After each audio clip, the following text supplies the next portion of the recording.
Pada kesempatan kali ini, perkenalkan saya Hilman Taufik Abdillah sebagai dosen moderator di webinar 2 ini yang bertemakan etika pergaulan Islami dalam konteks masyarakat global dan multikultural. Dengan dosen narasumber yaitu Dr. Andes Toto Suryana MPD dan para penyaji kita yaitu Neyani Sri Utari dari PGSD Jas, kemudian Fala Al-Farisi dari Matematika, dan Rahma Fauziah dari Pendidikan Bahasa dan Sastra Indonesia. Nah, sebelum dimulai, biar tambah semangat lagi sebagaimana minggu kemarin, ada jargon khusus untuk webinar SPI ini. Dan sebelumnya, jika saya bilang webinar tutorial SPI, kalian jawab, kuliah cerdas, ikhlas, dan istiqomah. Allahu Akbar. Bisa dipraktekkan? Bisa. Bisa. Oke. Allahu Akbar. Kuliah webinar SPI. Kuliah cerdas. Allahu Akbar. Bisa yuk. Semangat mengikuti webinar ini. Acara selanjutnya sebelum ke pemateri, saya ingin memberikan stimulus sedikit mengenai tema yang kita ambil ini. Pada dasarnya, Muslim itu adalah makhluk yang bersosial, tetapi di era yang sangat-sangat heterogen ini ditambah dengan teknologi yang semakin tinggi, menyebabkan kita pada posisi terkotak-kotaki. Nah, oleh karena itu, bagaimana solusi yang ditawarkan, yang diajarkan dalam Islam, mari kita dengar penyajian pertama dari para mahasiswa. Kepada Neng Yani, dipersilahkan. Selanjutnya setelah peserta yang pertama dilanjut kepada penyaji kedua dan ketiga. Padanya disilahkan.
Sudah siap penyaji? Silahkan.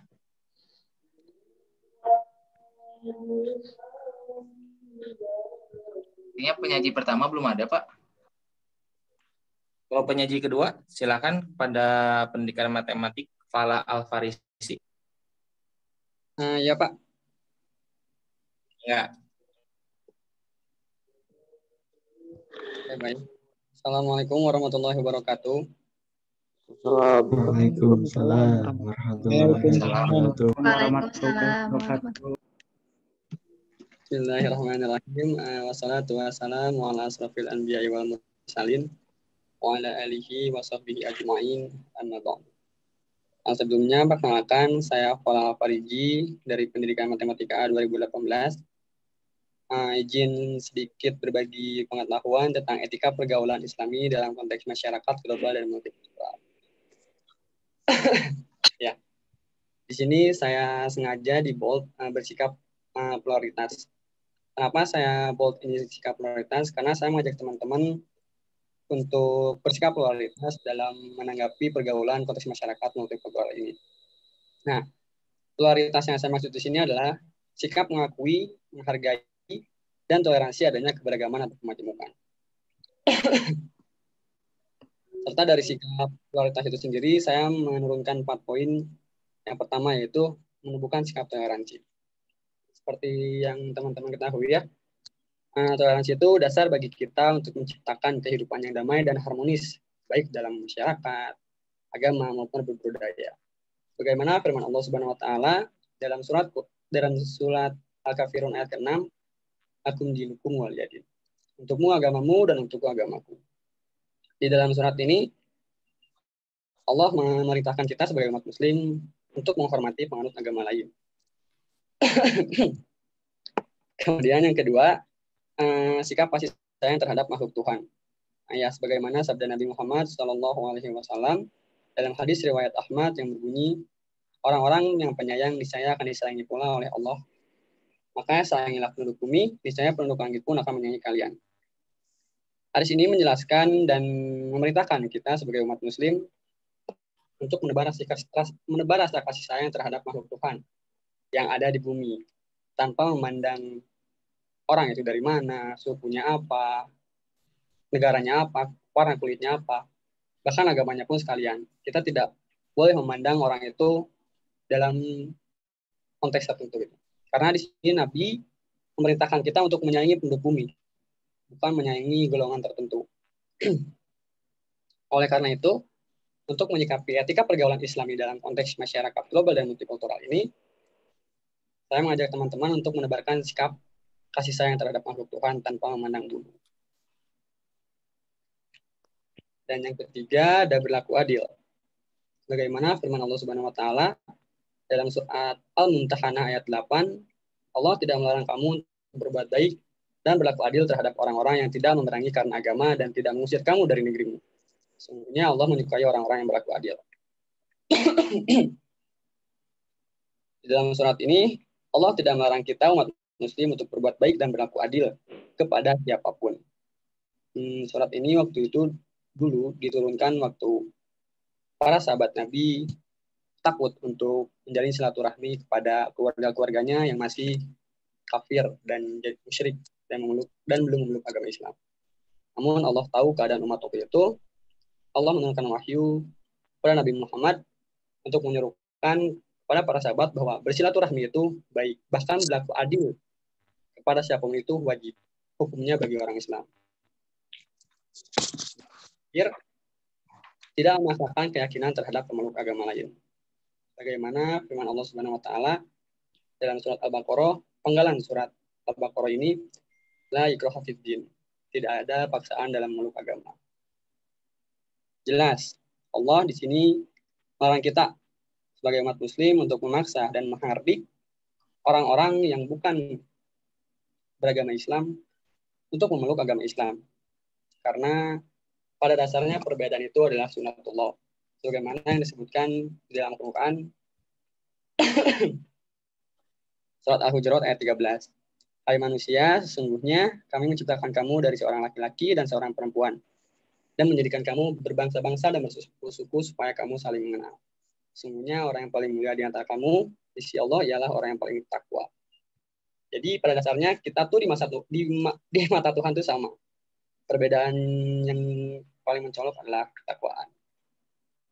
Ya, mungkin sekian dari saya. Mohon maaf bila banyak kekurangan karena mungkin waktu juga. Wassalamualaikum warahmatullahi wabarakatuh. Waalaikumsalam. Waalaikumsalam warahmatullahi wabarakatuh. Pada penyaji pertama yang sudah menjelaskan begitu gamblang poin-poin pluralitas. Jadi nanti lebih jelasnya kita akan jelaskan, mendapatkan penjelasan dari kelompok selanjutnya. Titik poinnya di sini adalah kita itu diciptakan bersuku-suku, berbangsa-bangsa. Sebagaimana tadi ayat Al-Hujurat ayat 13. Ya Yohanes, inna khalaqnakum min dzakari wa unsa wa ja'alnakum syu'uban wa qabaila lita'arafu inna akramakum indallahi atqakum. Tidak melihat suku Jawa, suku Sumatera, suku Minang. Yang dilihat itu kita satu agama, satu negara. Ketika kita berbeda, maka kita disatukan dalam satu kemanusiaan. Beralih kepada pemateri kedua, dipersilahkan. Pada tadi pemateri pertama dari pendidikan Pendas sudah siap?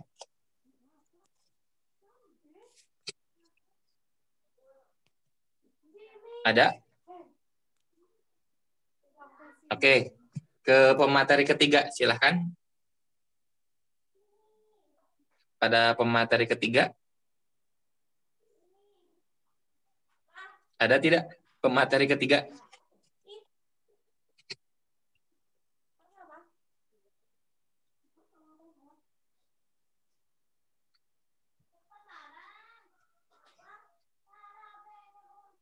Tidak ada pemateri ketiga dari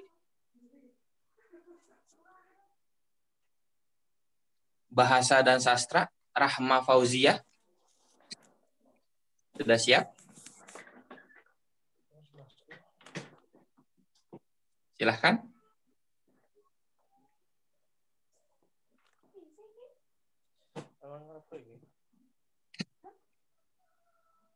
Atau dari pendidikan Pendas A, Neng Nani Sri Utari, ada tidak?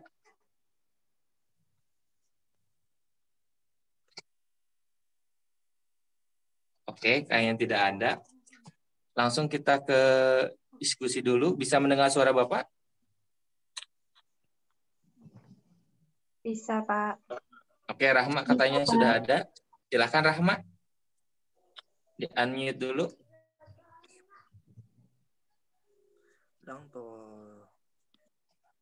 Oke, silakan. Rahma Fauzia.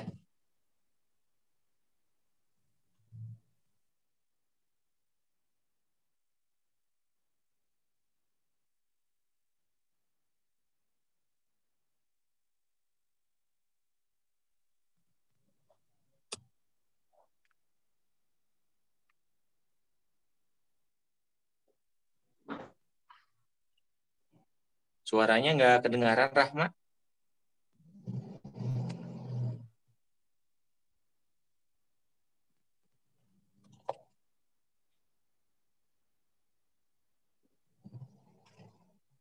Operator, tolong di setup kepada Rahma.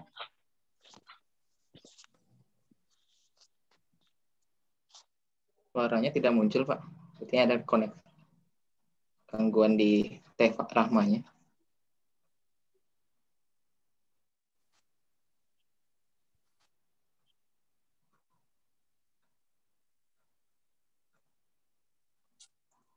Sambil menunggu, saya akan memancing kita untuk berpikir lebih jauh. Nah, saya berangkat dari isu yang ramai kemarin, bagaimana dengan perbedaan politik ini bisa menyebabkan perbedaan pendapat di masyarakat sehingga menyebabkan silaturahmi itu putus. Salah satu yang paling kentara mungkin ketika Anda 2014 atau ketika pemilu 2012 di Jakarta. Kemudian berlanjut 2014 di Pilpres dan kemarin terakhir 2019. Nah, mungkin Anda sering mendengar kata-kata mohon maaf, cebong atau kampret atau kardun sampai saat ini. Nah, itu yang sering kalian dengar ketika mendengar orang yang pro kepada pemerintah atau kepada yang anti pemerintah. Nah, bagaimana nanti kita bersikap sebagai mahasiswa melihat perbedaan pendapat itu? Apakah dengan label, bahkan kemarin yang lagi ramai itu mengenai film G30 SPKI, ada yang pro terhadap ditayangkan dan ada yang tidak pro terhadap yang ditayangkan. Terlepas dilihat dari agamanya. Nah, mungkin itu sebagai bahan untuk nanti diajukan pertanyaan kepada pemateri. Sudah siap, Rahma?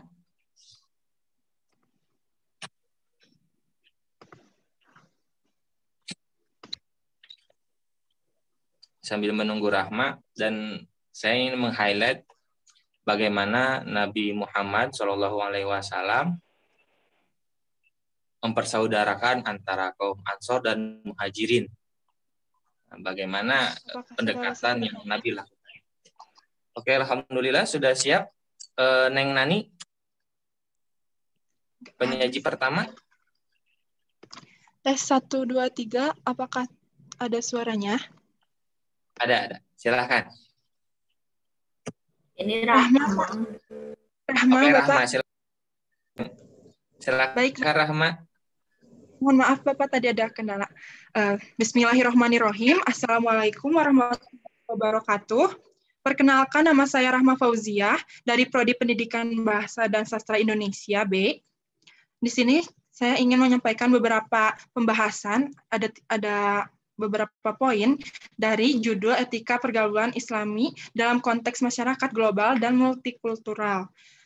Nah, yang pertama ini ada poin tidak berpacaran atau tidak pacaran. Nah, di sini pergaulan Islami yang notabene dari dulu sampai sekarang ada aturannya, tetapi dari dulu hingga sekarang perubahan zaman hingga teknologi semakin berkembang dan mempengaruhi setiap individu masyarakat. Nah, di sini pacaran ini dipandang, banyak yang dipandang positif, ada yang dipandang positif dan ada yang dipandang negatif, di mana dalam Islam sendiri pacaran itu tidak ada dan sangat jauh dari kata baik. Nah, dari sini kita dapat menyimpulkan bahwa seharusnya kita dapat menjaga diri kita agar tidak dapat mendekati zina atau berpacaran. Nah, dalam konteks modern dan masa sekarang itu, kegiatan pacaran atau berpacaran itu dianggap sebuah hal yang wajar atau dianggap sebuah hal yang keren dan tren. Tetapi di dalam pergaulan Islami itu jauh sekali dari kata keren. Mengapa? Karena dari surat Al-Mu'minun ayat 5 hingga 6 yang memiliki arti, dan orang yang memelihara kemaluannya kecuali terhadap istri-istri mereka atau hamba sahaya yang mereka miliki, maka sesungguhnya mereka tidak tercela. Di sini Allah menjunjung tinggi dan menyukai mukmin laki-laki dan perempuan yang mampu menjaga diri dengan menghindari pacaran sehingga terhindar dari perbuatan tercela. Nah, dari perbuatan tercela ini, pergaulan Islami itu dapat dilindungi, kita dapat melindungi diri dari pengaruh negatif, yaitu berpacaran, karena berpacaran dapat bukan kita mendapatkan pahala, tetapi dapat mendapatkan dosa. Kenapa? Karena banyak sekali hal yang tidak bisa kita kontrol di sana, dan juga di luar pacaran kita juga dengan pergaulan dengan sesama teman, baik itu perempuan atau laki-laki, tetapi dalam pergaulan laki-laki kita harus bisa menjaga pandangan, menjaga perilaku, dan tidak menyentuh bukan mahramnya. Nah, yang kedua ada Quran surat Al-Isra ayat 32. Dan janganlah kamu mendekati zina, sesungguhnya zina itu adalah sesuatu perbuatan yang keji dan suatu jalan yang buruk.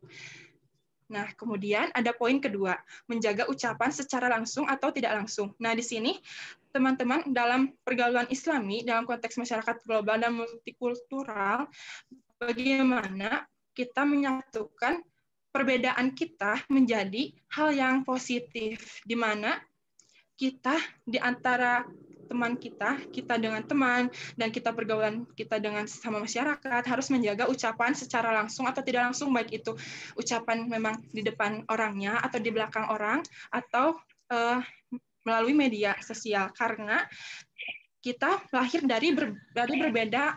Allah menciptakan kita manusia pasti memiliki perbedaan dan tidak ada yang sama.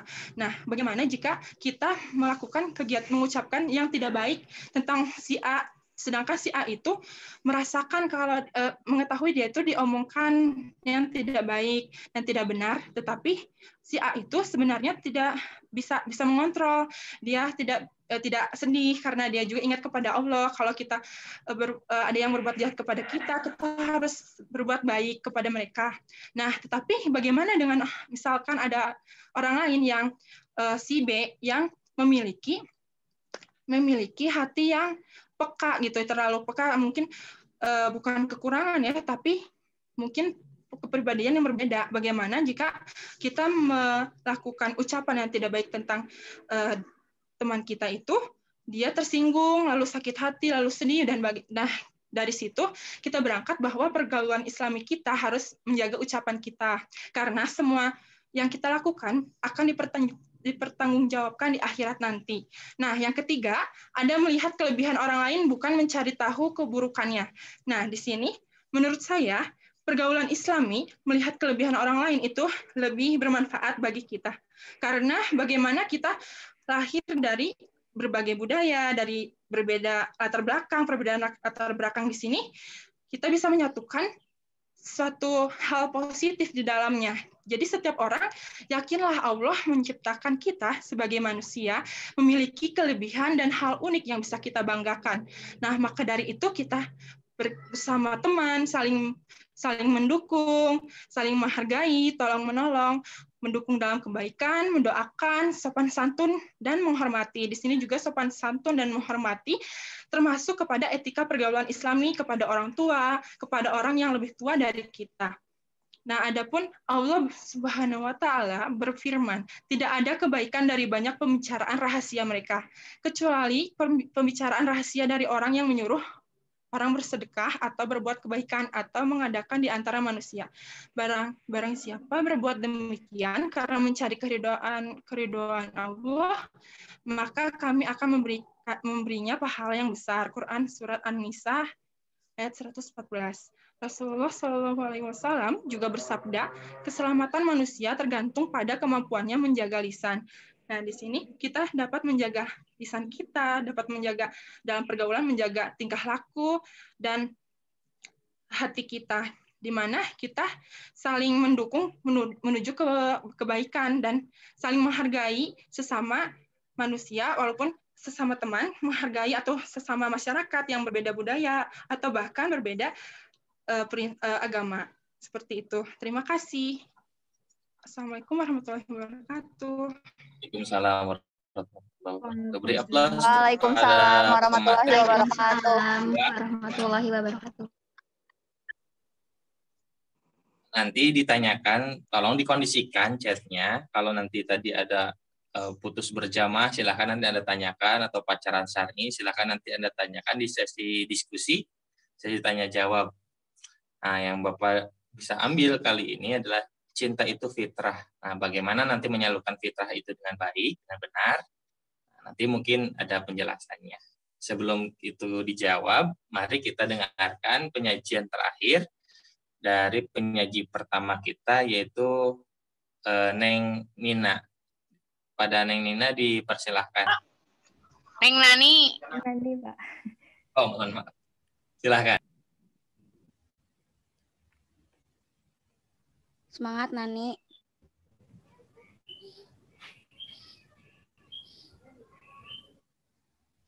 Yuk Nani, yuk go Nani, go Nani, go. Bismillahirrahmanirrahim. Assalamualaikum warahmatullahi wabarakatuh. Perkenalkan, nama saya Neng Nani Sri Utari, NIM 1800230 dari Prodi PGSD Pencas A. Etika pergaulan Islami dalam konteks masyarakat global dan multikultural.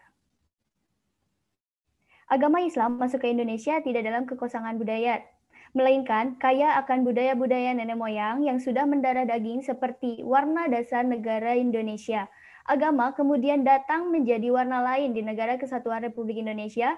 Oleh karena itulah, Negara Republik Indonesia negara yang kaya akan agama, budaya, tradisi, bahasa, suku, dan ras.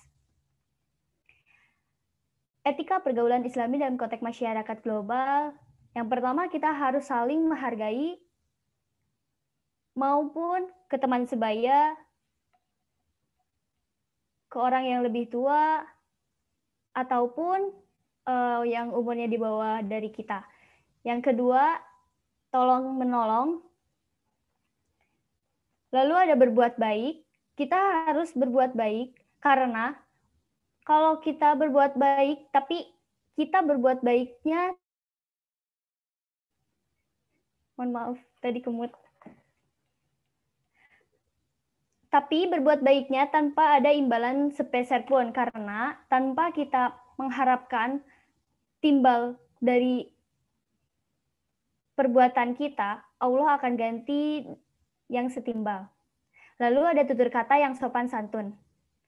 Dari etika pergaulan Islami, kita harus sopan santun terhadap orang tua, teman sebaya, mau itu yang di bawah kita ataupun yang di atas kita. Etika pergaulan sesama muslim dalam Al-Quran yang pertama mengadakan perdamaian karena Allah tidak suka kepada hambanya yang tidak berdamai. Yang kedua menciptakan persaudaraan. Yang ketiga tidak menghina sesama muslim. Yang keempat menjauhi prasangka buruk, mencari-cari kesalahan orang lain, dan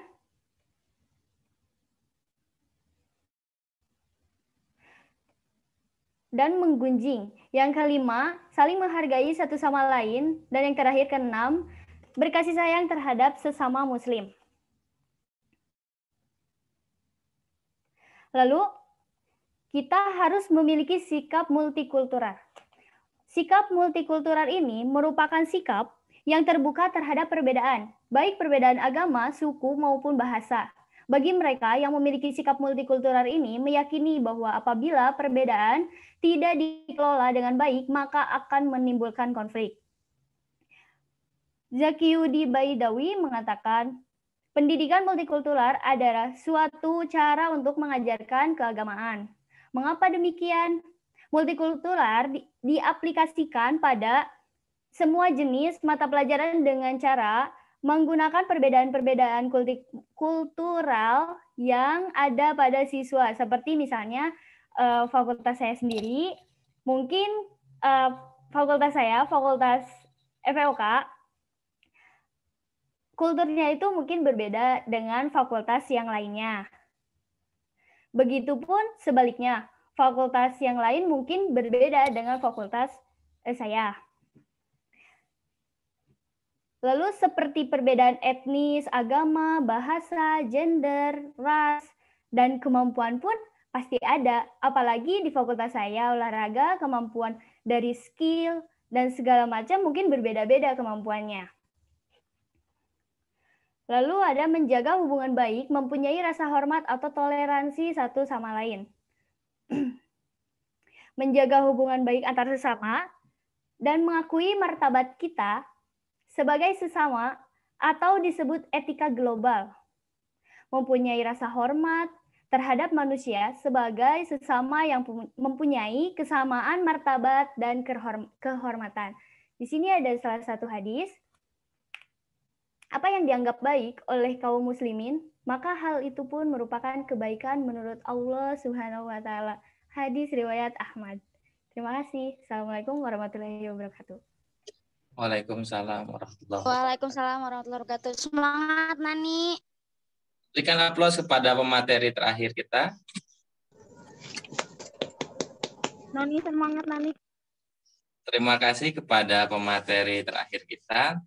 Dapat Bapak ambil kesimpulan dari pematerian ketiga ini, bagaimana etika pergaulan yang harus kita junjung. Yang pertama itu tolong-menolong, yang kedua menghargai satu sama lain, yang ketiga itu kita harus banyak berbuat baik, dan yang paling penting Islam itu adalah rahmatan lil alamin.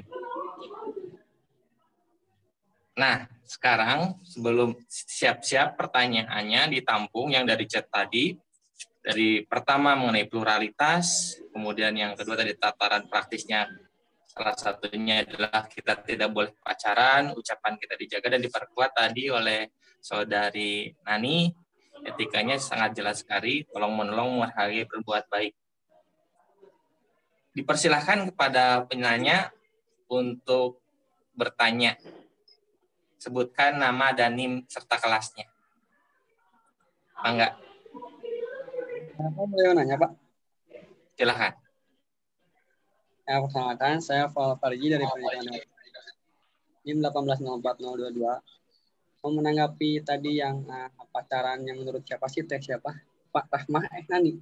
Rahmah ya? Rahmah. Nah ya, mungkin tadi kata Rahmah itu pas karena melihat zaman sekarang. Gimana? Silakan. Nah, saya mau bertanya, gimana kalau misalnya konteks pacaran itu kita ganti jadi jalan menuju ke pelaminan gitu, tanpa melanggar syariat Islam? Apakah itu boleh atau tidak? Karena menurut saya pacaran itu enggak selalunya salah gitu. Tapi tadi kan di sana judulnya tidak pacaran. Nah, itu menganggap bahwa pacaran itu mutlak salah gitu. Enggak. Terima kasih. Oke, ditampung dulu. Jadi Bapak sebentar, Bapak akan rekap dulu kata kuncinya. Bagaimana kalau tujuannya pacaran itu jalan menuju pernikahan. Nah, jadi pacaran yang positif, yang Islami. Oke, terima kasih. Tadi namanya siapa? Mohon maaf. Dari matematik ya, Falah. Falah. Oke, yang kedua silahkan. Saya Pak, boleh? Cynthia. Boleh, silahkan. Cynthia. Assalamualaikum warahmatullahi wabarakatuh. Waalaikumsalam warahmatullahi wabarakatuh.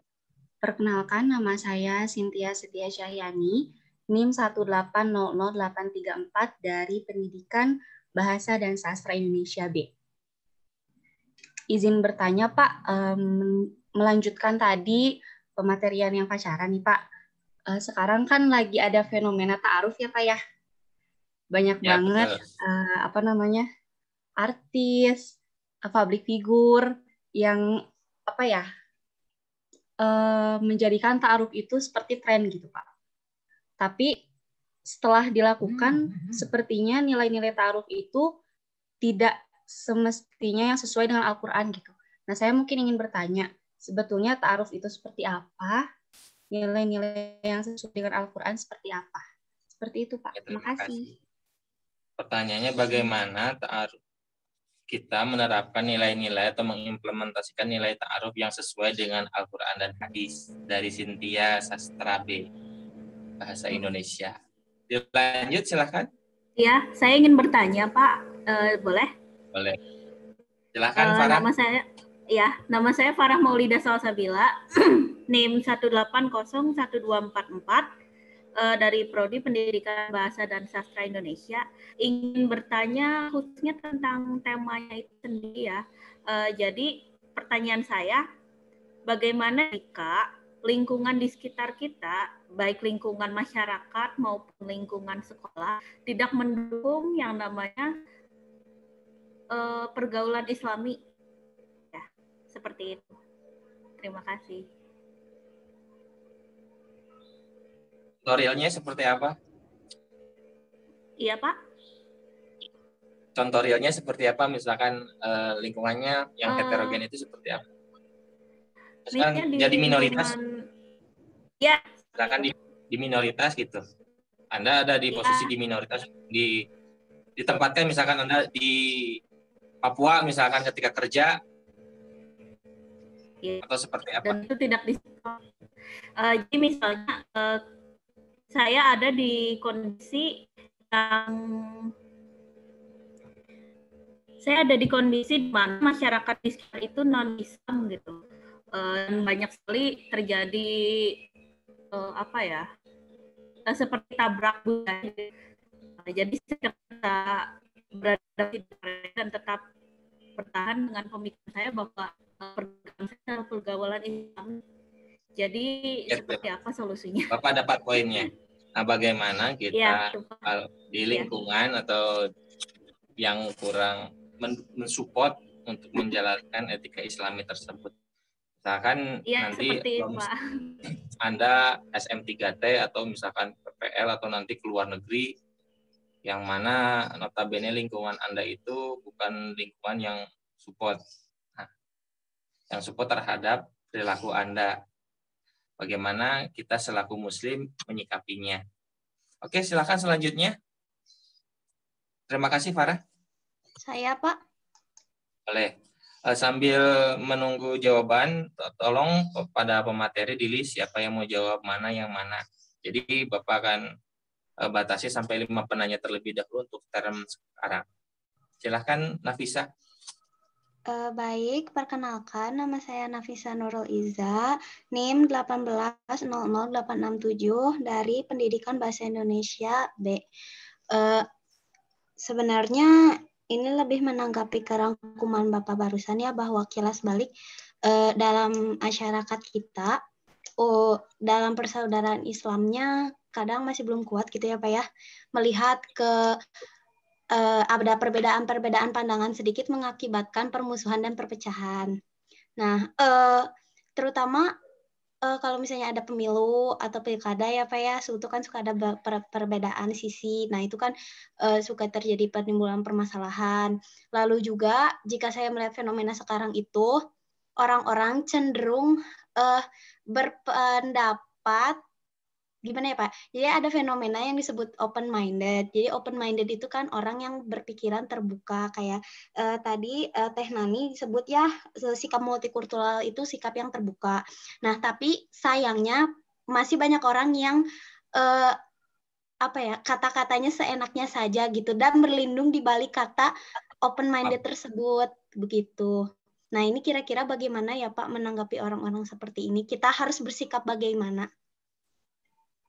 Terima kasih. Bagaimana sikap kita menyikapi tentang open-minded ini? Oke, sambil menunggu yang terakhir, siapa dulu yang mau menjawab? Bapak rangkum dahulu pertanyaan pertama dari Pak Wala adalah, pacaran itu sebenarnya jalan untuk menikah. Jadi bagaimana saya mau mengenal pasangan saya kalau misalkan tidak pacaran? Nah, diperkuat oleh Cynthia menyindir juga, memang ada public figure yang dengan awalnya itu bilang ta'arufan, kalau misalkan kalian melihat di tayangan di media, tapi seakan-akan ta'aruf itu tidak ada gitu sekarang dengan konflik yang ada. Kemudian yang ketiga dari Farah, bagaimana sikap kita selaku muslim, hampir sama dengan Nafisa, menyikapi di lingkungan kita yang nggak support kita, yang kurang kondusif. Dan yang terakhir tadi, melihat perbedaan ada di masyarakat mengenai open minded ini, bagaimana kita menyikapinya. Dan mungkin saya sedikit menimpali kemarin viralnya bagaimana Odading Mang Oleh. Nah, kalau tadi berkata baik itu saya rasa tidak ada di sana. Mungkin itu pro kontra dalam konteks promosi misalkan kalau kita ambilnya. Tapi kembali kepada orang yang mendengarkannya. Mangga kepada pemateri dari ketiga pemateri dipersilakan untuk menjawab pertanyaan, dan yang boleh menambahkan nanti setelah pemateri beres menjelaskan. Dipersilakan kepada pemateri pertama, kedua, dan ketiga. Saya Pak, izin menjawab. Silakan Rahma. Jawab pertanyaan dari Falah. Apakah jalan menuju pelaminan yang ada, apakah boleh jalan menuju pelaminan yang Islami itu ada? Apakah pacaran itu tidak selalu salah menurut Falah?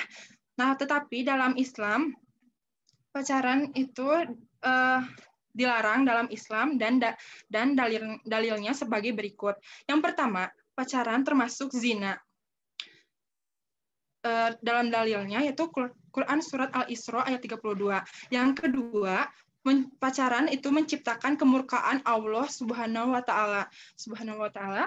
Dalam hadis riwayat Baihaqi, wahai kaum muslimin, takutlah kamu sekalian pada zina, sebab di dalamnya ada 6 perkara yang pasti ditetapi. 3 perkara di dunia dan 3 perkara di akhirat.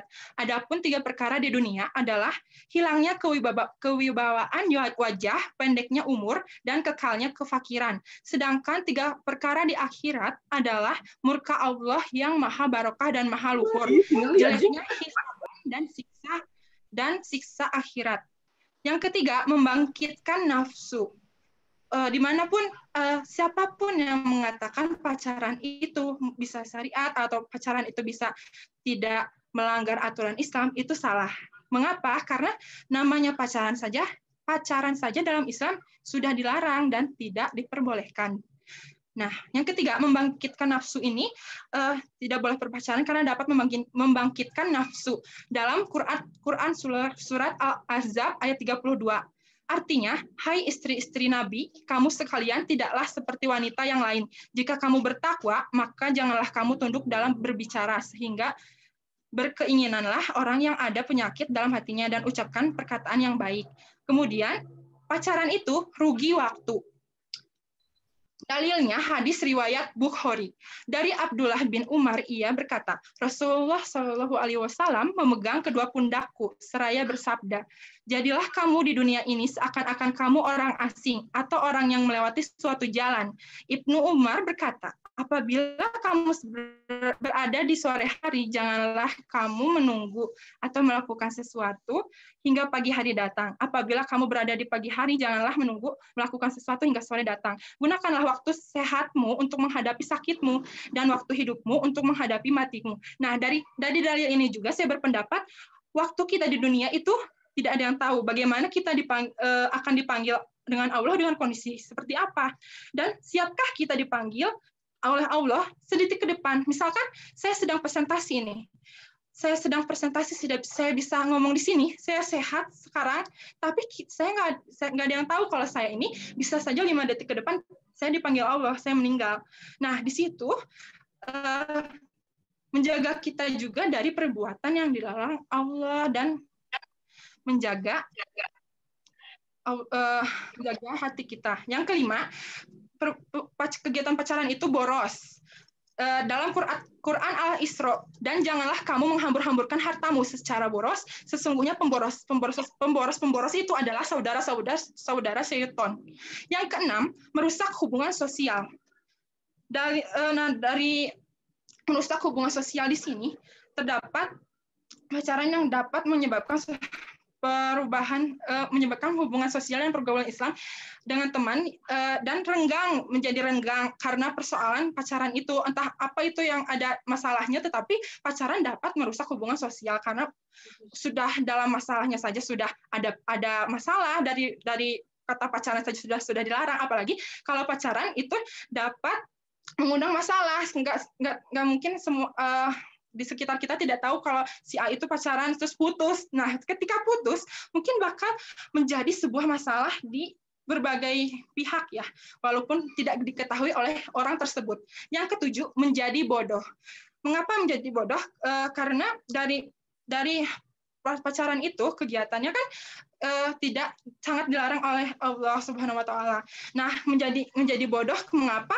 Kadang kebanyakan teman saya juga dan beberapa observasi yang saya lakukan, beberapa masyarakat yang berpacaran itu menjadi bodoh, dan juga maksudnya menjadi bodoh di sini karena tergantung dengan hawa nafsu, dan yang tadinya baik bisa menjadi tidak baik karena dia terjerat oleh pacaran. Yang 8, mematikan hati. Pacaran dapat mematikan hati karena dalam Quran surat Az-Zumar ayat 22, sebagaimana firman Allah, maka apakah orang-orang yang dibukakan oleh Allah hatinya untuk menerima agama Islam, lalu ia mendapat cahaya dari Rabb-nya, sama dengan orang yang hatinya keras, maka kecelakaan yang besarlah bagi mereka yang hatinya keras untuk mengingat Allah. Mereka itu adalah kesesatan yang nyata. Yang ke-9, sering berbohong. Berpacaran dapat mengakibatkan sering berbohong, terutama kepada orang tua, atau mungkin kepada saudara. Dan kita dapat merenggangkan suatu hubungan erat yang seharusnya kita menghormati orang tua, seharusnya waktu yang bisa kita pakai itu membantu orang tua, karena kita tidak tahu orang tua kita atau keluarga itu akan hidup sampai kapan, dan kita bisa berbuat baik kepada mereka itu sampai kapan. Yang ke-10, terkena penyakit. Yang ke-11, menjadi susah. Cukup materi. Oke, itu ada 10 poin pemateri. Nah, tapi yang ingin saya akan cross check dulu kepada Falah, itulah 10 poin yang bisa saya ambil. Karena mungkin banyak tadi kalau saya tidak akad, ini ada pertanyaan yang belum dijawab. Bagaimana Falah? Sudah puas terhadap jawaban dari Saudari Rahma ini? Ya, mungkin yang Rahma maksud itu yang terlihat oleh dia pacaran itu kayak gimana. Ya, saya setuju karena banyak juga yang seperti itu. Cuman yang saya pertanyakan di sini, kalau tidak melalui proses pacaran, dalam artian di sini pacaran mengenal lebih dekat pasangan kita, bagaimana kita bisa menjalin hubungan dengan lebih serius gitu kalau kita tidak mengenal dulu pasangan kita. Mungkin itu, Pak. Oke. Gimana Ahmad tanggapnya? Atau ada penilaian? Saya ingin memberi tanggapan. Jadi, ya, silakan. Kepada Falah, mungkin bagaimana menurut bagaimana calon kita, calon jodoh atau calon pasangan kita jika tidak melalui pacaran. Dalam Islam sendiri ada proses untuk kita memahami dan dapat mengenal calon pasangan kita, yaitu ta'aruf. Nah, dari jalan ta'aruf ini bukan nyambung juga dengan pertanyaan SC, mungkin saya ingin menjawab dari pertanyaan SC tadi. Ta'aruf di sini kadang sekarang ini menjadi tren, tetapi kadang nilai-nilai Islamnya tidak sesuai dan dapat berdampak tidak saling mengenal, dan mungkin hubungan yang sekarang itu lagi ada kasusnya, beritanya itu bukan karena ta'arufnya, tetapi bagaimana dia menjalankan ta'arufnya itu, apakah sesuai aturan Islam atau memang ada langkah-langkah atau urutan mengenal seorang calon pasangan melalui ta'aruf itu ada yang terlewati.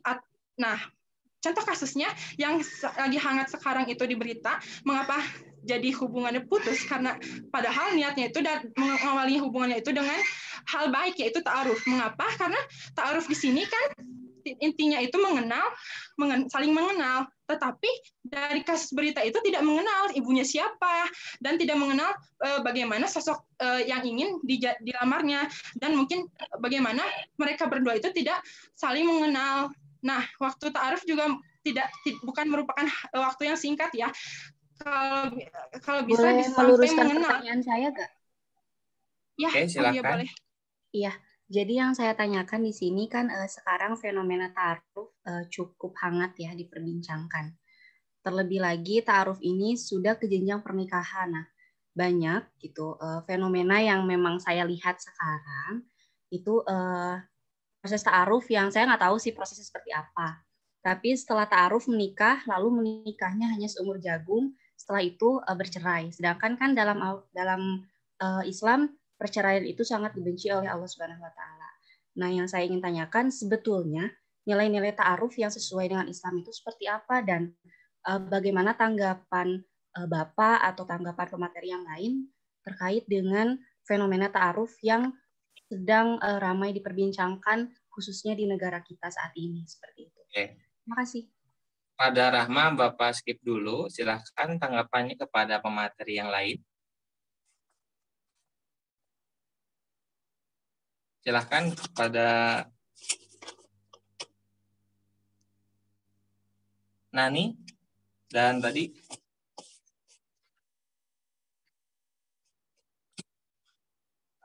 ada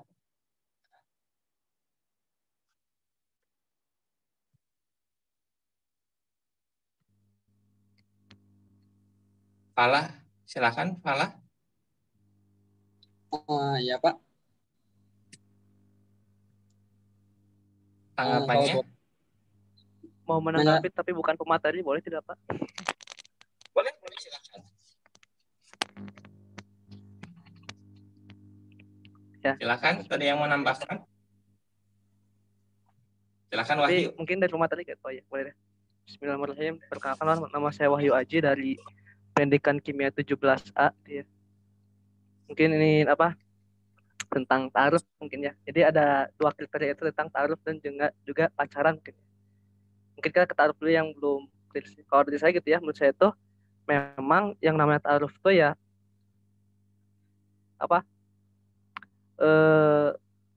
ya ta'aruf maksudnya tuh kita wajib mengenal yang namanya pasangan kita. Tapi memang ada cara-cara khususnya. Yang satunya mungkin kita tukar proposal, kita tukar biodata pribadi masing-masing kayak gitu. Sebenarnya teman-teman ketika dua orang sepupu ketika memang sudah imannya sudah baik, nanti sebenarnya akan terasa sih getaran-getarannya seperti halnya ketika kita bertemu dengan teman yang sejawat gitu ya. Teman main. Ketika kita bertemu dengan teman kan pasti ada getaran beda kan gitu ya. Getaran persahabatan atau apapun. Ini juga ya mungkin kan kasusnya belum ya. Tapi ya mungkin akan sama juga kayak gitu. Ketika dua orang beriman bertemu gitu ya, nanti akan ada getaran itu. Dan sesungguhnya gitu ya, ketika memang ada dua orang beriman yang menikah gitu ya, ya sebenarnya hal-hal seperti perceraian itu akan sangat tidak kecil kemungkinan terjadi. Mungkin ketika itu tuh mungkin karena memang pada saya gitu ya, pribadinya itu ya berarti belum siap antara keduanya itu. Terus juga apa, mungkin nyambung dengan yang pacaran, boleh ya Pak? Boleh, silahkan. Yang pacaran ini ya sebenarnya ini kalau saya sih secara pribadi belum mengetahui bahwasanya pacaran ini adalah zina gitu ya.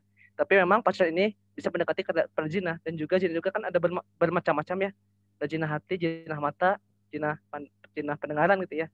Nah, ketika kita hatinya sudah terpaut terlebih dahulu sebelum halal, ya sebenarnya kita sudah termasuk zina kayak gitu. Dan memang ketika kita sudah tadi pertanyaan itu bagaimana kita tahu, ya kita cari tahu, bisa dengan tadi proposal, bisa dengan juga kita menanyakan kepada orang terdekat. Masih banyak cara sih sebenarnya sebelum, tanpa harus pacaran, dan sebenarnya yang namanya pacaran yang benar-benar pacaran itu ya ketika sudah halal. Oke, terima kasih tambahannya Saudara Wahyu. Nah, begitu Falah dan Cynthia SC untuk jawabannya. Baik, Pak. Pemateri, mohon Pak. Ada 2 pertanyaan lagi dari Farah dan Nafisa sebelum nanti kita dari pemateri dosen. Mangga dijawab pemateri, atau ada yang menambahkan terlebih dahulu kalau dari pemateri belum ada jawabannya? Ingin menjawab, Pak? Mangga. Izin menjawab, Pak? Izin menjawab dari... Ya. Oke, silakan. Izin menjawab 1 dari menit. Pertanyaan Farah. Iya, Pak. Pertanyaan Farah, bagaimana kita menyesuaikan pergaulan Islami jika lingkungan di masyarakat atau di sekolah tidak mendukung dengan adanya pergaulan Islami.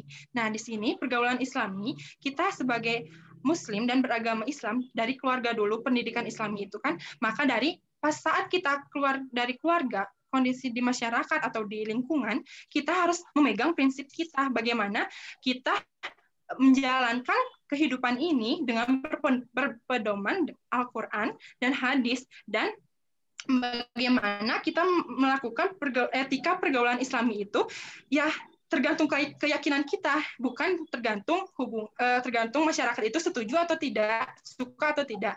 Nah, terlebih di samping itu harus melakukan toleransi dan menghargai sesama. Nah, di antara toleransi di sini tidak keluar, toleransi itu tidak keluar dari prinsip Islami kita. Jadi kita tetap menjalankan etika pergaulan Islami. Terima kasih. Terima kasih, Rahma. Pemateri yang kedua, silakan Saudara Nane dan Falah. Ya, Pak. Mau menambahkan? Mau menanggapi yang tadi pertanyaan siapa? Lupa, yang open minded itu, Pak. Oke, dari Nafisa, mangga. Menanggapi katanya tadi kan berbeda pendapat dan berbalik di topeng open minded itu katanya. Bagaimana sikap kita? Ya. Itu Pak. Betul. Menurut pengetahuan saya, open minded di sini tuh artinya kedewasaan kita menerima sikap dari orang lain gitu. Itu sebenarnya yang saya pahami arti dari open minded itu. Bagaimana sikap kita menghadapi perbedaan itu? Ya karena yang tadi saya sajikannya, karena perbedaan ini adalah sunatullah, sikap kita apalagi sama kaum muslimin ya kita hargai gitu. Apalagi kalau misalnya itu masalah dalam khilafiyah atau masalah furu gitu, masih kita bisa berdebatkan atau selagi masih ada sandaran dalilnya ya kita masih bisa terima gitu. Kecuali berbeda jika itu masalah akidah, baru kita bisa boleh melawan lah istilahnya. Kalau misalnya masih masalah furu atau khilafiyah, kita saling menghargai aja. Mungkin itu sih jawaban dari saya, Pak. Oke, bagus. Terima kasih, Saudara Falah. Saudari Nani mau menambahkan, silakan. Sebelum nanti kita berlanjut pada pematerian dari Pak Dr. Andes atau Dr. Suryana MPD. Saya ingin menjawab, Pak. Apakah boleh? Jawab pertanyaan yang nomor Nafisa, dari Pak, yang tadi Nafisa. Silakan, Rahma. Izin menjawab dari pertanyaan Nafisa, bagaimana kita persaudaraan Islam di sini belum seutuhnya menyatu.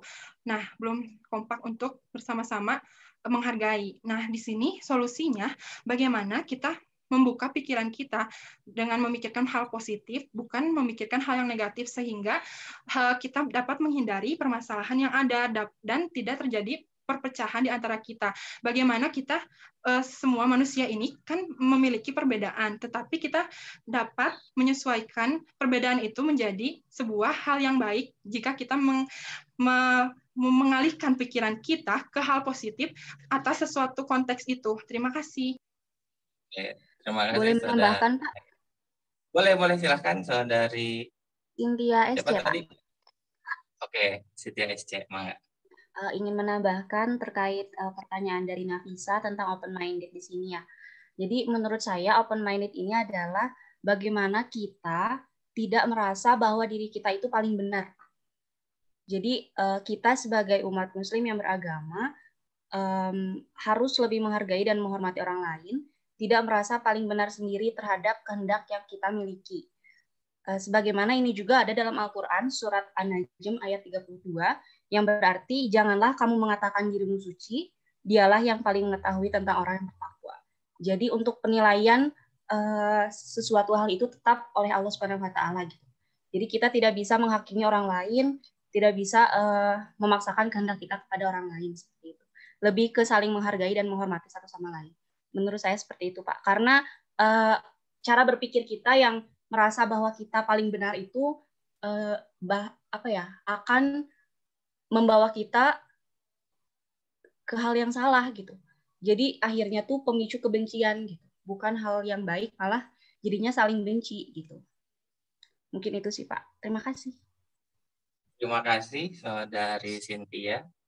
Dapat Bapak simpulkan dari 4 pertanyaan ini. Yang pertama, tadi dari Saudara Fala, saya hanya mengutip dari hadis Nabi Shallallahu Alaihi Wasallam. Sambil menjawab pertanyaan kedua, tunkihul mar'u li arba'in. Jadi wanita itu dinikahi karena 4 hal. Yang pertama tadi wali liha hartanya, kemudian nasabnya, kemudian kecantikannya, baru agamanya. Nah, bagaimana nanti cara mengenalnya? Itu metodologinya banyak. Ada yang mengatakan silahkan pakai proposal, asal batasan yang diajarkan dalam Islam kita penuhi. Salah satunya itu tidak boleh berdua-duaan. Nah, ngapain misalkan kita tukar proposal tapi endingnya berdua-duaan, sama saja dengan bohong misalnya. Nah, karena banyak orang yang melakukan bahasanya dalam tanda petik kita lagi ta'arufan tapi dua-duaan bahasanya. Banyak oknumnya. Jadi menjawab pertanyaan Cynthia itu mungkin oknum, bukan ajarannya yang salah atau sistemnya yang salah. Hanya oknum orang yang beragamanya yang melakukan seperti itu. Sehingga karena mungkin dia itu public figure sehingga disorot langsung. Karena banyak orang juga yang melakukan ta'aruf yang contohnya bagus. Dan Bapak belum pernah mendengar misalkan salah satu kiai misalkan menikah dengan ini tidak di blow up sedemikian rupa. Bahkan menghasilkan para anak-anak yang soleh-solehah atau kiai selanjutnya. Dan itu tidak di blow up ya karena tadi framing media. Dan terakhir mengenai open minded itu ya kita sebagai manusia harus senantiasa menerima betul yang dikatakan Pak Alah tadi. Selama ini masalahnya bukan masalah usul, masalah furu'iyah, silahkan saja berbeda pendapat. Asal tadi jangan sampai perdebatan kita itu menyebabkan silaturahmi kita apalagi sesama muslim putus. Nah, makanya statement terakhir sebelum nanti ke pemateri, meskipun kita berbeda warna, suku, agama, tetapi kita disatukan dalam satu yang namanya kemanusiaan. Ketika ada yang jatuh di depan kita, meskipun itu beda suku, kita nggak kenal, kita tolong dalam hal ta'awanu 'alal birri wat taqwa. Terima kasih kepada audiens. Marilah kita dengarkan pemaparan materi dari dosen kita, Pak Dr. Andes A. Toto Suryana, MPD. Kepada beliau dipersilahkan. Mangga Pak Toto. Assalamualaikum warahmatullahi wabarakatuh. Waalaikumsalam. Alhamdulillahirrahmanirrahim. Wa bihi nasta'inu ala umuri waddin. Asyhadu an la ilaha illallah wa asyhadu anna sayyidina Muhammadan abduhu wa rasuluh. Allahumma sholli ala sayyidina Muhammadin wa ala alihi washabihi ajmain, amma ba'du. Saudara-saudara, tema kali ini amat bagus sebetulnya dan saya mengikuti dari tadi etika pergaulan Islami pada masyarakat global dan multikultural. Tadi juga sudah disebut bahwa Al-Quran dalam surat Al-Hujurat 13 sebagai standar kita. A'udzubillahi minasyaitonirrajim. Inna khalaqnahum min dzakari wa unsa wa ja'alnakum syu'uban wa qabaila lita'arafu. Inna akramakum indallahi atqakum al-ayah. Allah menciptakan laki-laki dan perempuan, lalu mengembangkan dalam bentuk bangsa dan suku-suku untuk saling mengenal. Allah menciptakan manusia, laki-laki dan perempuan. Pelajarannya adalah laki-laki dan perempuan itu posisinya setara dalam pandangan Islam. Kemudian dari laki-laki perempuan itu, kemudian Allah mengembangkannya menjadi suku bangsa dan suku-suku. Artinya apa? Baik itu laki-laki dan perempuan, suku-suku dan bangsa-bangsa adalah fakta ciptaan Allah. Ciptaan Allah. Kalau tadi laki-laki dan perempuan muncul nanti perdebatan tadi semuanya hampir di urusan pacaran ya. Hubungan komunikasi laki-laki dan perempuan. Untuk apa itu diciptakan? Lita'arufu, untuk saling mengenal. Saling berkomunikasi dan berinteraksi dengan baik. Tidak ada satu jenis laki-laki lebih tinggi daripada perempuan, tidak. Tidak ada satu suku bangsa unggulan, tidak ada. Atau satu warga negara unggulan, tidak ada dalam Islam itu. Setara. Dalam pergaulan di negara misalnya, ada bangsa kita itu terdiri dari ratusan suku bangsa. Itu sebuah fakta dengan aneka ragam tradisi dan kebudayaan mereka. Tentu kita diharuskan untuk ta'aruf, untuk saling memahami sebetulnya. Ta'aruf bukan hanya mengenal ya, saling memahami. Sehingga terjadi kesepahaman. Dalam bentuk nanti adalah saling mengakui eksistensinya. Saling menghormati tradisi dan budayanya masing-masing, termasuk bahasa. Itu ajaran Islam. Hanya kemudian kita bagi antara muslim dan muslim. Kalau lingkungan internal muslim, kita mengenal dengan istilah ukhuwah Islamiyah.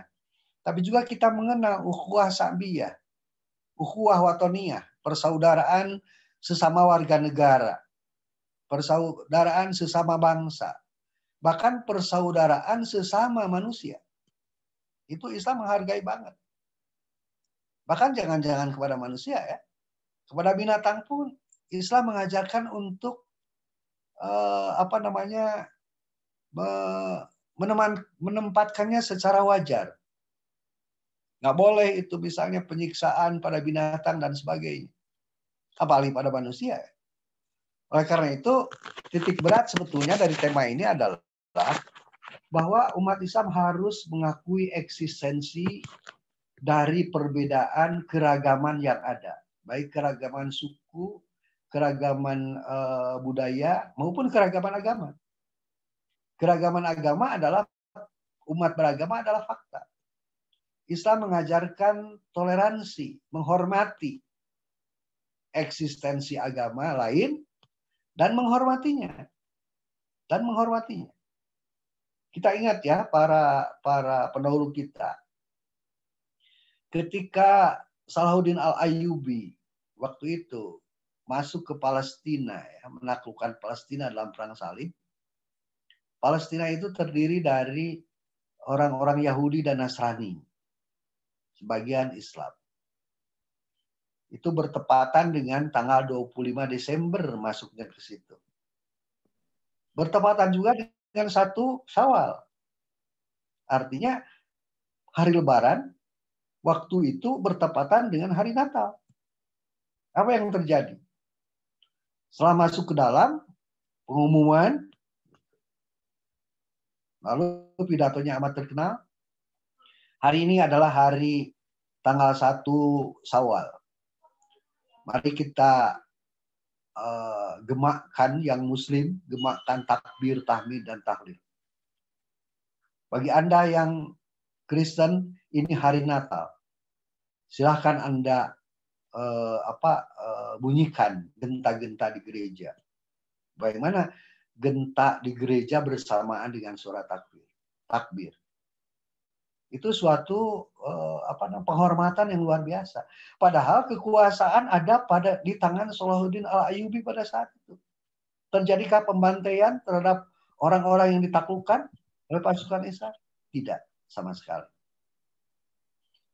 Nah, ini bentuk toleransi ya. Yang di kita memang sedang diuji untuk umat Islam untuk mampu bertoleransi kepada umat agama yang lain atau umat agama lain di Indonesia untuk mampu toleran terhadap kita. Karena toleransi itu bagian dari ajaran Islam. Biasanya yang terjadi sekarang adalah makin sedikit orang memahami Islam, dia makin tidak toleran, makin eksklusif. Semakin dalam kita memahami agama, semakin inklusif. Jadi kita memahami keragaman, disebut dengan pluralitas.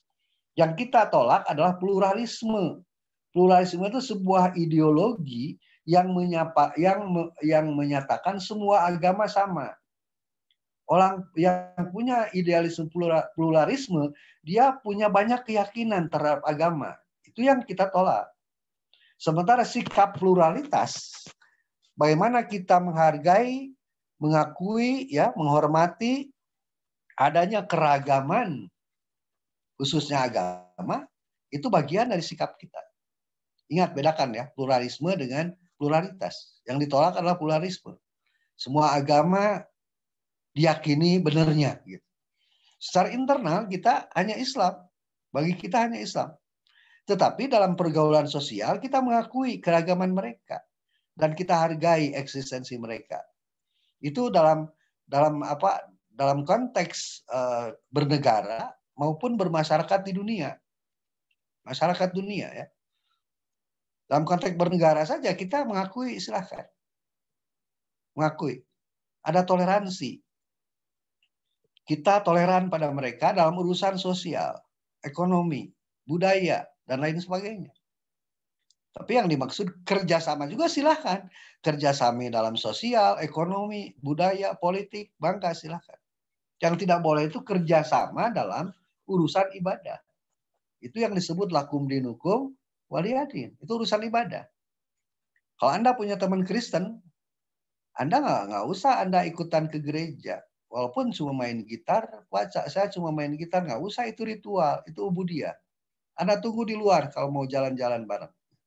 Tunggu mereka keluar, baru bersama lagi. Jadi ada toleransi, pembatasannya adalah kita kerjasama ya, boleh kerjasama, hanya tidak boleh dalam urusan akidah dan ibadah. Jadi saudara-saudara, inti dari tema ini sebetulnya ingin menanamkan sikap toleransi. Bagaimana kita berbaik-baik dengan mereka sepanjang mereka baik tentu, dan tidak boleh kita membenci tanpa sebab, gitu. Tanpa sebab ya. Non Muslim juga manusia, kita juga manusia ya. Allah membatasi tadi untuk lita'aruf, untuk berkomunikasi, berinteraksi dengan baik. Hanya Allah yang tahu siapa yang paling takwa. Kita nggak bisa komplain, mengklaim bahwa saya lah yang lebih baik, tidak. Tidak ya, kita tidak bisa ujug-ujug begitu ya. Yang penting layakan diri sebagai orang yang takwa, itu yang penting. Wah, kamu mah tidak bertakwa, jangan. Jangan lihat orang gimana. Lebih baik layakan diri kita menjadi orang yang takwa, seperti yang diharapkan di dalam ayat tadi ya. Kemudian saudara-saudara, ukhuwah Islamiyah. Artinya hubungan persaudaraan antar sesama muslim. Itu amat ditekankan. Ini yang sekarang juga di Indonesia itu diuji ya. Antar golongan kunut tidak kunut, ribut gitu. Wahabi dan lain sebagainya gitu. Sehingga perpecahan terjadi di mana-mana. Rasul mengajarkan al-mu'minu lil mu'mini kal jasadil wahid. Seorang mukmin dengan mukmin itu seperti satu tubuh. Idza staqalahu udun tada asairul jasadi bisahari wal humma.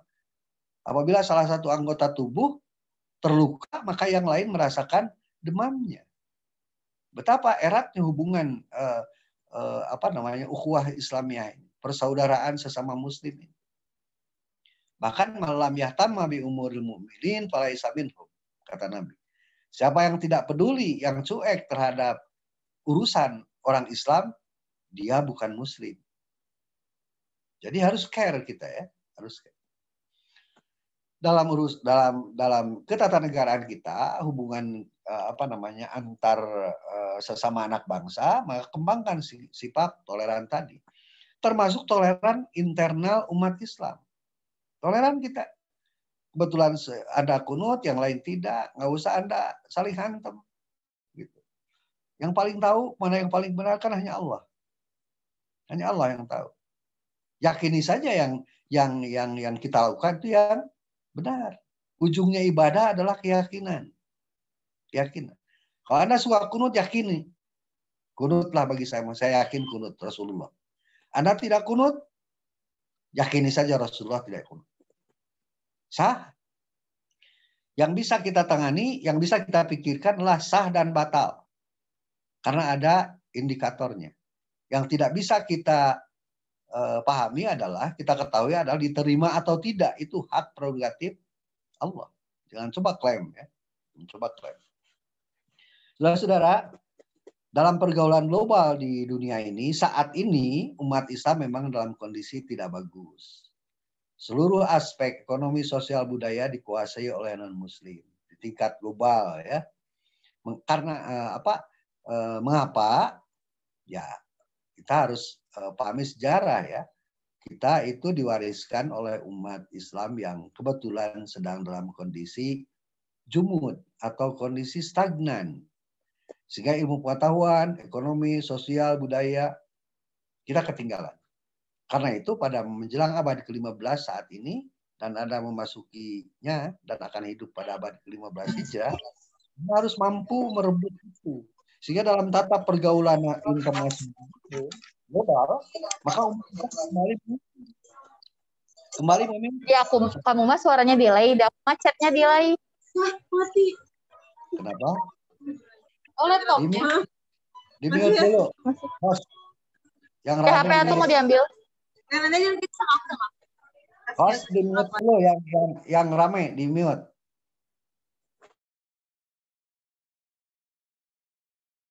Lanjutkan Pak.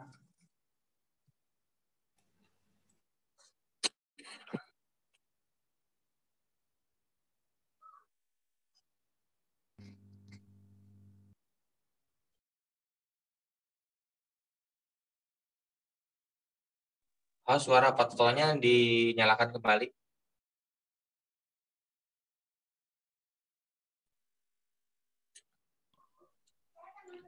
Ya, dalam pergaulan dunia, umat Islam itu harus kembali bangkit ya. Seperti 7 abad pertama Hijrah.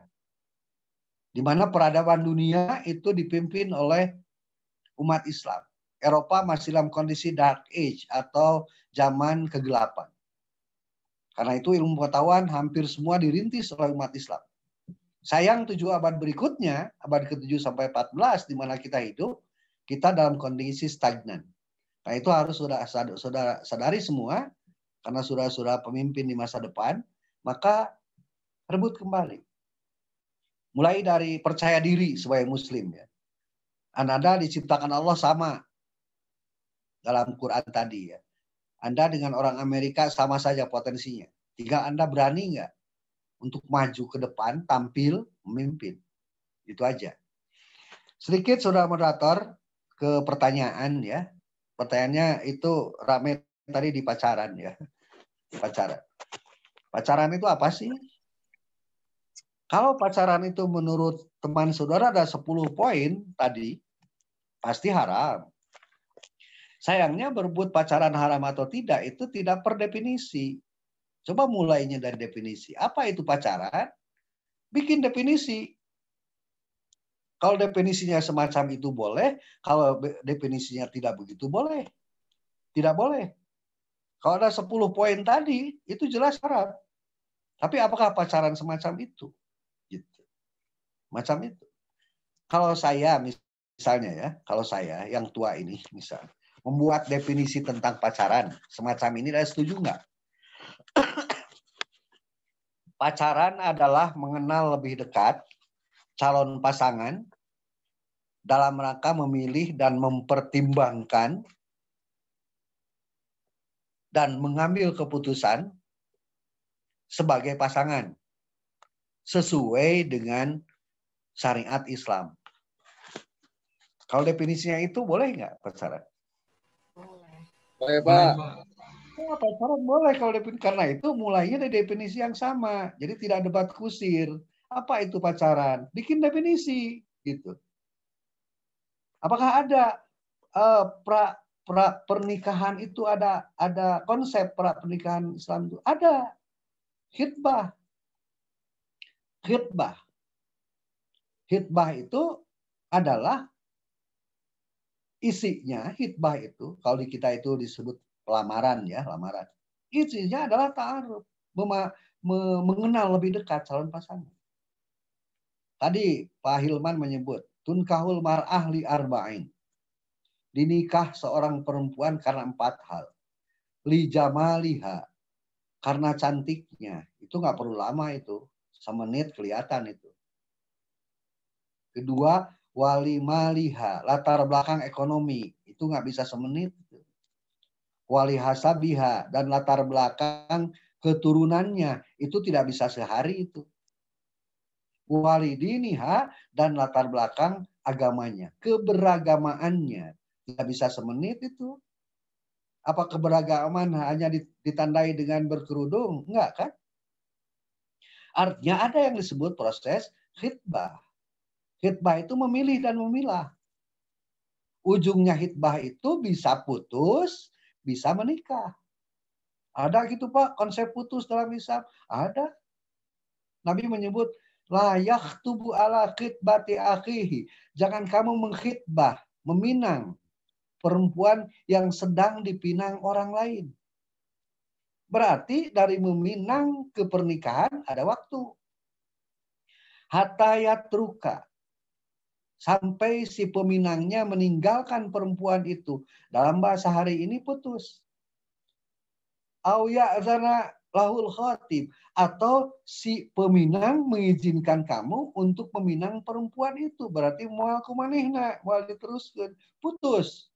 Diputus itu bukan sebuah tragedi, bukan. Itu sebuah keputusan. Yes or no? Setelah khitbah itu apakah jadi keperkawinan atau putus? Ternyata tidak memenuhi kriteria. Ya putus dong. Ternyata memenuhi kriteria sesuai yang diajarkan Nabi. Jalan dong ke perkawinan. Ya, ini khitbah di Indonesia itu rata-rata dilaksanakan itu seolah-olah akan jadi gitu. Para Rasul mengajarkan ada yang tidak jadi. Karena itu haram meminang perempuan yang sedang dipinang orang lain. Pada masa pranikah itu hanya 2 yang tidak boleh itu. Tadi, la yakhtubu ala khitbati akhihi, jangan kamu meminang perempuan yang sedang dipinang pria yang lain. Yang kedua, la yahluanna, jangan bersepi-sepi.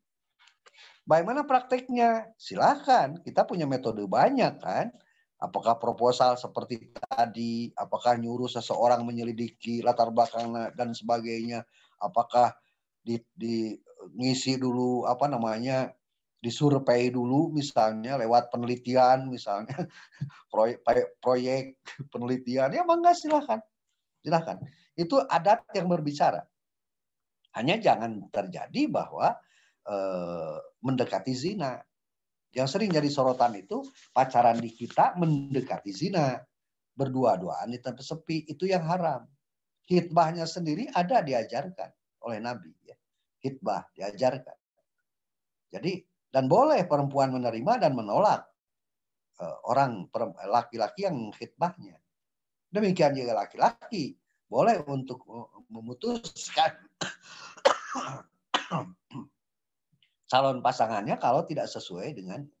Jadi kalau Anda putus perempuan, jangan Anda tangisi, itu yang terbaik barangkali. Cari lagi. Karena jodoh adalah dicari, ikhtiar ya. Ingat, seringkali kita terjebak dengan pepatah Sunda ya. Jodoh pakti, baja, cilaka, sitang tukun, tidituna. Tidak. Dalam Islam itu ikhtiar. Karena itu Nabi menyebut kriteria. Ya. Tunkahul dengan ahli arba'in. Nikahi perempuan dengan 4 kriteria. Artinya siapa objeknya? Siapa subjeknya? Kita, Anda untuk memilih sesuai dengan kriteria. Tidak menunggu kensawen datang duluan ke rumah. Tidak begitu. Anda subjek untuk memilih.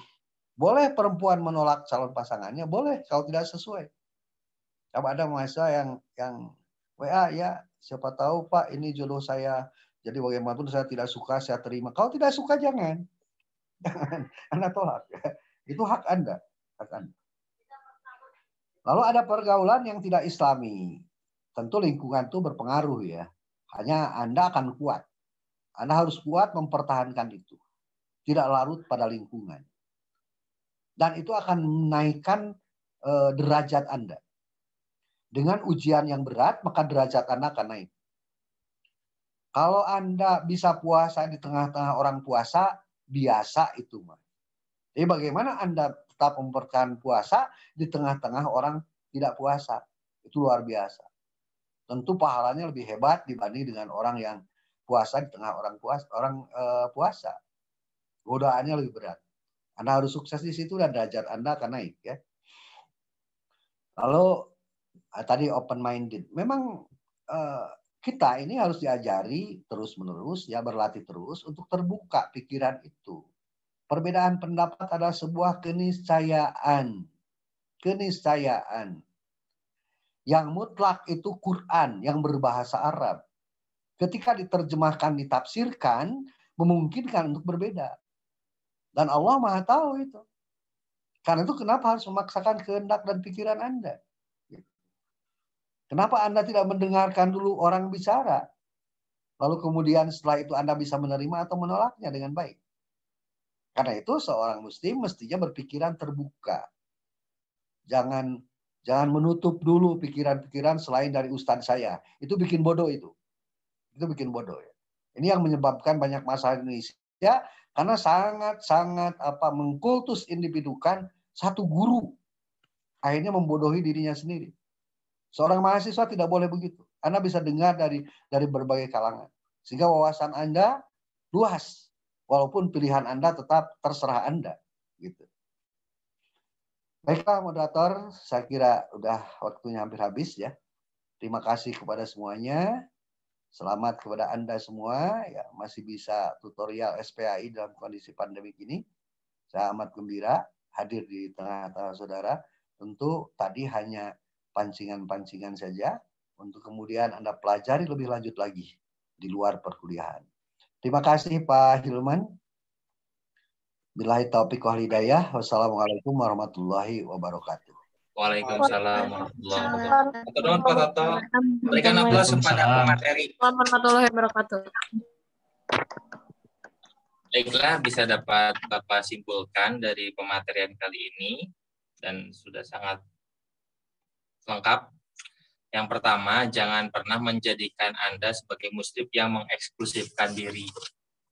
Yang kedua, pluralitas yes, pluralisme no. Kemudian yang ketiga, jangan sampai tagline cintaku terhalang budaya. Nah, tapi bimbinglah budaya itu dengan agama. Maka dari itu banyak di antara kita yang tidak jadi, misalkan gara-gara beda weton, beda wedal, atau gara-gara beda ormas sekalipun.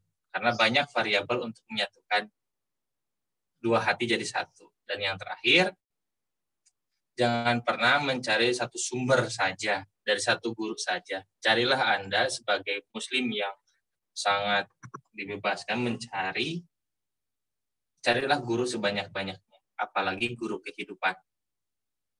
Mungkin sekarang jam 16.59. Terima kasih kepada seluruh yang telah berpartisipasi aktif di dalam webinar ini. Sebelum ditutup, Bapak bilang silahkan di-unmute semuanya. Seminar webinar SPAI. kuliah. Kuliah. Tas istiqomah. Allahu Akbar. Allahu Akbar. Allahu Akbar. Allahu Akbar. Allahu Akbar. Allahu Akbar.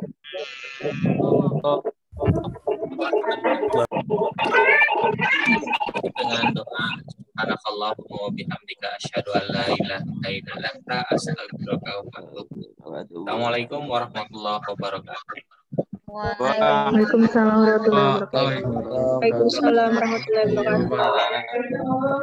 Mohon Bapak. Terima kasih Pak. Terima kasih Pak. Terima kasih Pak. Nuhun Pak. Sami-sami.